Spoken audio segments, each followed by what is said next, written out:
Keep charging away. Man, it just looks so good. Searching for greatness in a sea of the dying and shameless, a sea of the aimless. I don't wanna be one of the nameless. I'ma wake up with the mindset that one day I'm gonna make it, and I don't think I'll be fine if I don't break my limitations.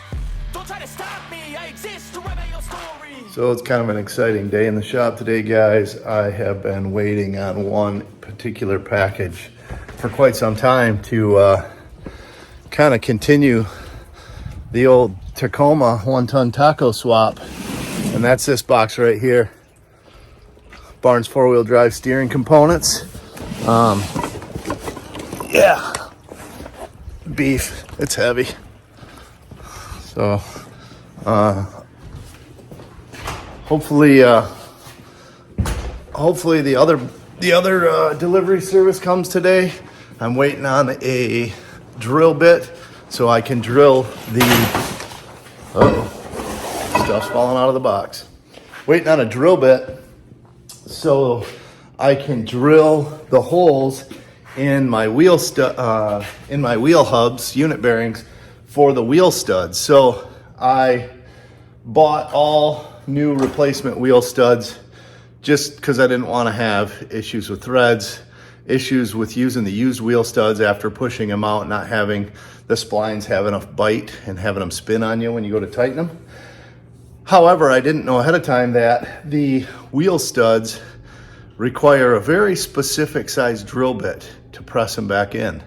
So I bought a 19/32 drill bit, which is just a little too small. You cannot press that new wheel stud into a 19/32 hole.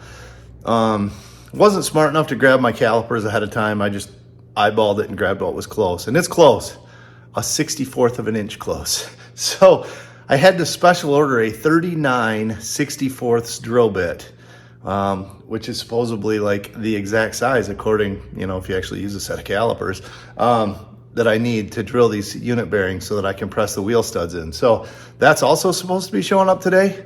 But in the meantime, I'm working on these beauties. So I am putting the Method 105 beadlocks on the Pro Comp 40-inch mud terrain tires. So I spent a little time looking. This wheel has a very cool machined beadlock ring, lots of extra detail, super cool, just a very beautiful detailed wheel. And I felt that a normal 6-pointed bolt, hex-headed bolt, just did no justice to all that beautiful machine work. Picked up this beautiful 12-point hardware, which normally 12-point hardware is the devil, but I feel that putting grease on the threads, anti-seize on the threads, and then using a good tight fitting socket, I think this is going to add a lot of detail to this look of this tire and wheel combo. So I'm going to get that mounted up today, and maybe get to reaming out some tie rod ends so we can start putting some steering together and help us locate this front axle. It's going to be a long weekend.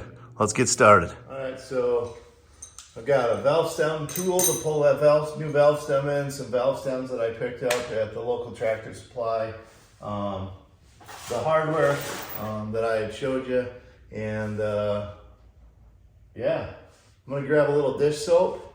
We're gonna lubricate the one bead of the tire, and then we push the wheel into the tire, and then the beadlock ring pinches between here and here. So it's a little bit of a process, but doesn't usually go too bad. We'll see how it works out today. Because I'm pushing the finished face through, I put the foam on the bottom side. We'll lubricate this up with a little dish soap and get in here. We'll take the wheel, finished face, and that's the side we're trying to push through the rim.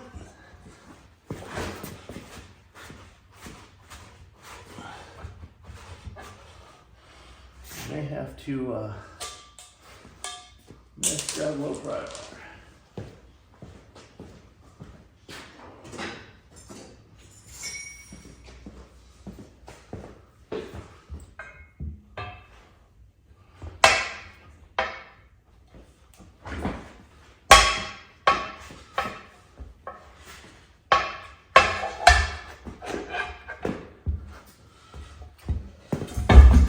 There goes.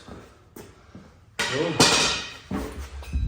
So, flip it over.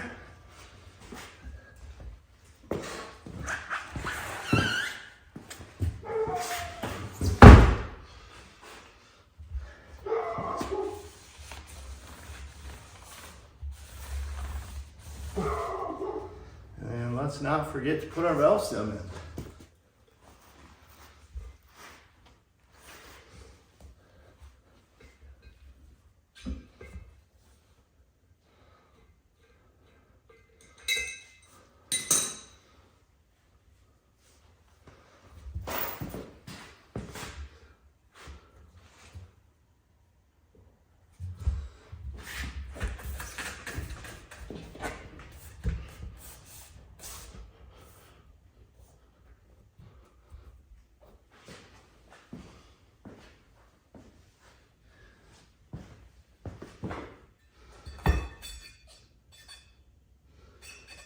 Drop the beadlock ring into place, eyeball the holes, and then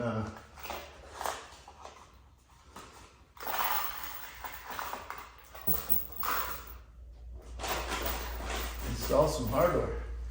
So in typical car project fashion, I bought the wrong washers. So we need to take another trip to the hardware store. Always something. So it's getting pretty windy out, and we ran in to see our daughter that works downtown Traverse. So we swung over to the beach area. It's blowing the truck. And it is blowing the truck. Like, we're shaking in the truck. The waves are just rolling in here on West Bay and Traverse City. Must be scaring up the little fish or something. The birds are going crazy. So we can get a good picture? Yeah, Whitney's like, oh, we should put the window down so we can get a good picture. I'm like, no. It's like freaking blasting over the break wall right at us. Look at, those are some monster waves for the bay. Yeah. Holy cow. Yeah. Those are big. It's rolling in, just blasting the truck. Hey, better than driving around on Michigan roads, because that water's not salted.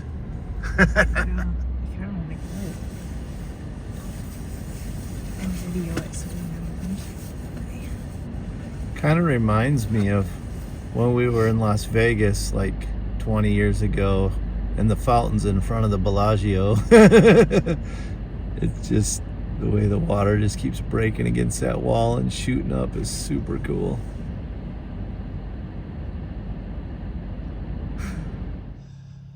All right, so I had to go back to the hardware store to buy 1/4-inch washers for my 5/16 hardware. And that makes 0 sense to me.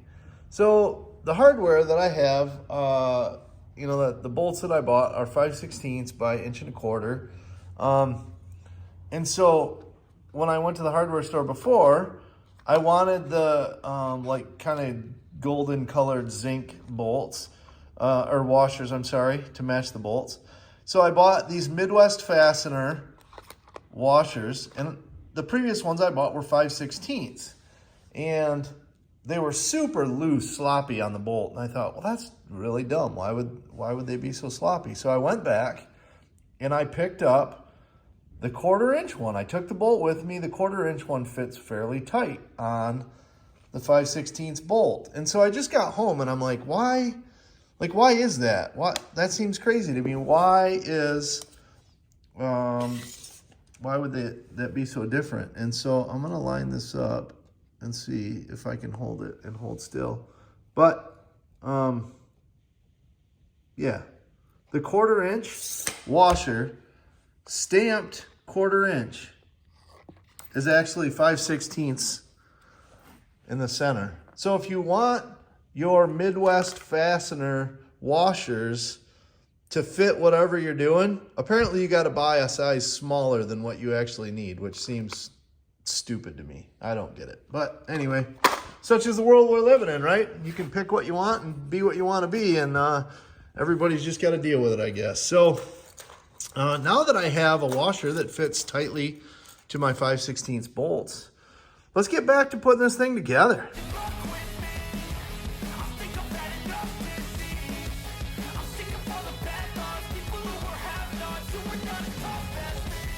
There we go.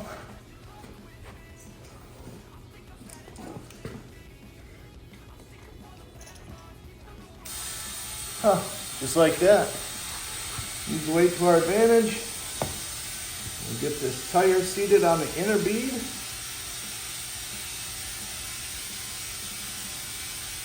Then we'll see what they look like against the truck.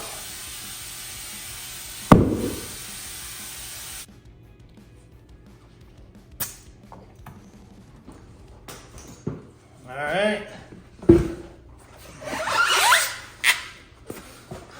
Ta-da. Man, that is beautiful. Love it. All right, so we got some tires and wheels bolted together. And now we got to see what they look like on, or at least the one that we can put on, the rear axle that's all mocked into place. UPS hasn't been here yet with my drill bit, so I can't put the front unit bearing in, but we can definitely test fit this back one. Let's see what this offset's going to be compared to these loaners that I got. So just as I was getting ready to install the wheel, the brown Santa showed up. The drill bit we need for that front hub, so awesome. For now, let's get the back one bolted on and see what it looks like.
Oh man.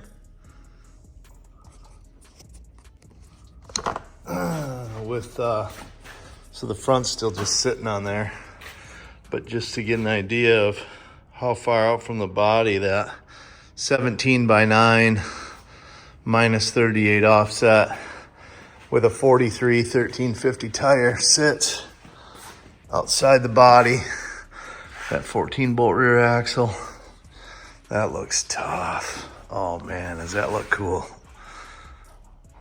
I'm getting so pumped. So pumped. Just looks absolutely amazing. I like it. Yeah.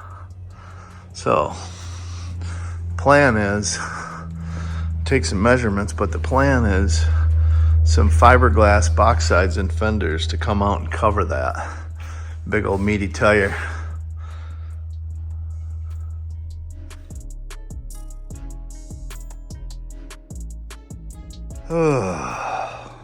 All right, finally got it. What a nightmare. So, originally I was trying to install the seal backwards. My bad. Got to looking at things and realized that just didn't seem right. Pulled up a YouTube video trying to figure out how to get the seal onto the axle shaft. It was not going. Didn't matter what I did. I actually filed the edge and tried to deburr the outer shaft and the seal as well. So I don't know if the shaft, the Yukon outer shaft, just is a little big, or if the seal's a little small, or if I'm just an idiot or what. I don't know what the deal is, but I ruined one of my two seals trying to put it on, so I'm gonna have to go buy another one. I ended up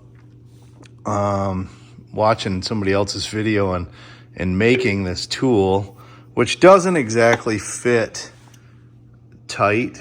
What you really need is something that would sit flat. So like, you really need something that's 1.5 inches with a perfectly flat flange that would push against this lip right here.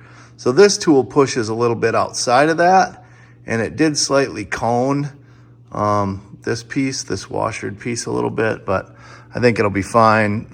I'm not trying to utilize it for a vacuum hub operation or anything like that. So I don't know if this would be the way that I would do it if I was trying to, like, you know, fix a factory Super Duty axle and utilize it with the original vacuum hubs. But for what I'm doing with the, you know, manual lockout conversion from Yukon and stuff, getting rid of all that vacuum crap, this will be just fine. I more than anything need to keep moisture and crud and stuff out of the backside of the wheel bearing. So I got it all put together. So at least I can work on this side today, I guess, and I'll have to go get another seal. But what a pain. Wow. Way more difficult than it should have had to have been. Anyway, moving on. Now I will grab my wheel bearing, unit bearing, and try my drill bit and see if I have any better luck pressing in wheel studs than I had pushing in seals. Okay, so after you've drilled your unit bearings to 39/64, you can see the wheel studs actually start right in all the way to the splines. Then I'm just using my press here to finish pushing them in the rest of the way. But this way, you push it in, and you got brand new studs, nice and tight, flush with the unit bearing. So we'll get all these pressed in, and we'll see if we can get the bearing put into the spindle. All right, like that. Got all of our new wheel studs pushed in, and our mounting studs are in there. So now we'll slide it on here, get it bolted into place. Well, as usual, didn't get as much done as I had hoped, but the other wheel bearings all prepped and ready to go back in. The brake rotor is drilled out and ready to go on there. So, any luck, I can get another hub seal tomorrow. We can get that front axle put the rest of the way together. Keep charging away. Man, it just looks so good.